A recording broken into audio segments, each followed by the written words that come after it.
अगर कपड़े गायब हो जाएं तो क्या फैशन फिर भी जीवित रह सकता है? अगर शरीर दिखाई न दे तो क्या उसकी मौजूदगी महसूस की जा सकती है?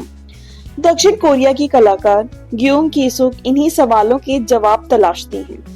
उन्होंने फैशन को केवल पहनने की वस्तु नहीं रहने दिया, उन्होंने उसे बदल दिया रोशनी, स्मृति और संस्कृति की मूर्तियों में। हनबोक सिर्फ कपड़ा नहीं, एक पहचान है।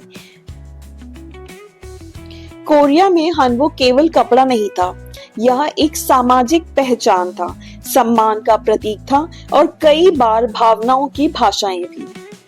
जोसाक राजवंश के दौरान रंगों के आधार पर लोगों की सामाजिक स्थिति पहचानी जाती थी। सफेद रंग पवित्रता की निशानी, लाल रंग उत्सव का और नीला आशा का, और सुनहरा रंग राजघरानों की शान माना जाता था। हनबोक की गोल आकृतियां कोरियाई दर्शन में संतुलन और प्रकृति के सामंजस्य को दर्शाती हैं। लेकिन 20वीं सदी में पश्चिम फैशन के बढ़ते प्रभाव ने पारंपरिक पहनावे को धीरे धीरे पीछे धकेल दिया। अब हनबोक केवल त्योहारों और शादियों तक सीमित होने लगा। ऐसे समय में कुछ कलाकारों ने परंपरा को बचाने का फैसला किया और उन्हीं में से थी ग्यूम की-सुक।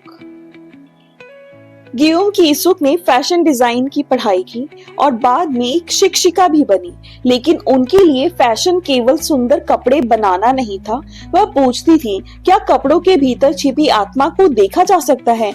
और इन्हीं सवालों ने उन्हें एक अलग दिशा में पहुंचा दिया। उन्होंने कपड़े हटाने शुरू किए और उनकी जगह आए धातु के तार, पारदर्शी धागे, क्रिस्टल और प्रकाश। उस समय फैशन इंडस्ट्री में इसी तरह का प्रयोग बेहद असामान्य था। लोग समझ नहीं पा रहे थे यह फैशन है या मूर्तिकला। ग्यूम की-सुक की हर कलाकृति महीनों में तैयार होती है। हजारों धातु के तार हाथों से मोड़े जाते हैं। एक छोटी सी गलती पूरी संरचना को बिगाड़ सकती है। और उनकी कला की सबसे खास बात है पारदर्शिता। दूर से देखने पर ऐसे लगता है जैसे कोई अदृश्य व्यक्ति एक पोशाक पहने खड़ा हो। उनकी कलाकृतियां खाली नहीं है, वह अनुपस्थिति की उपस्थिति को दर्शाती हैं। यानी कोई दिखाई नहीं देता, लेकिन उसकी याद अब भी मौजूद है। –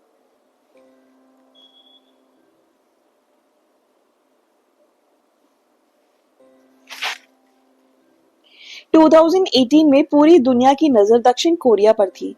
प्योंगचांग विंटर ओलंपिक्स देश की सांस्कृतिक पहचान दिखाने का अवसर था और इसी दौरान ग्यूम की-सुक ने स्नोफ्लेक फेरी कॉस्ट्यूम डिजाइन किए। बर्फ जैसी चमकती उन पोशाकों ने दुनिया को मंत्रमुग्ध कर दिया। उनके डिजाइन में कोरियाई सौंदर्य शास्त्र और आधुनिक कल्पना का अद्भुत मेल दिखाई दिया। करोड़ों दर्शकों ने पहली बार कोरिया की पारंपरिक कला को इतने आधुनिक रूप में देखा। ग्यूम की-सुक की कला केवल देखने के लिए नहीं है, वह महसूस करने के लिए है। उनकी मूर्तियां समय, स्मृति और अस्तित्व के बारे में सवाल उठाती हैं। कपड़े नहीं है फिर भी वह उपस्थित हैं। शरीर नहीं है फिर भी उसकी ऊर्जा महसूस होती है। उनकी कला एक आध्यात्मिक शांति है। दर्शक कुछ मिनटों तक चुपचाप उसे देखते रहते हैं।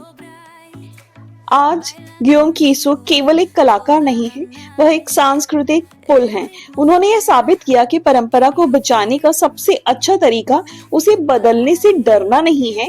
नई कला नई पीढ़ी को यह सिखाती है कि संस्कृति कभी भी स्थिर नहीं रहती, वह समय के साथ विकसित होती है। और शायद यही कारण है कि उनकी पारदर्शी मूर्तियां इतनी जीवित महसूस होती हैं, क्योंकि उनमें केवल तार नहीं है, उनमें इतिहास सांस लेता है।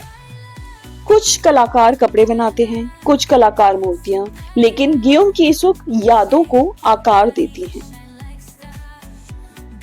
मेरा यह डॉक्यूमेंट्री उन कलाकारों को समर्पित है जो परंपरा को भविष्य से जोड़ते हैं।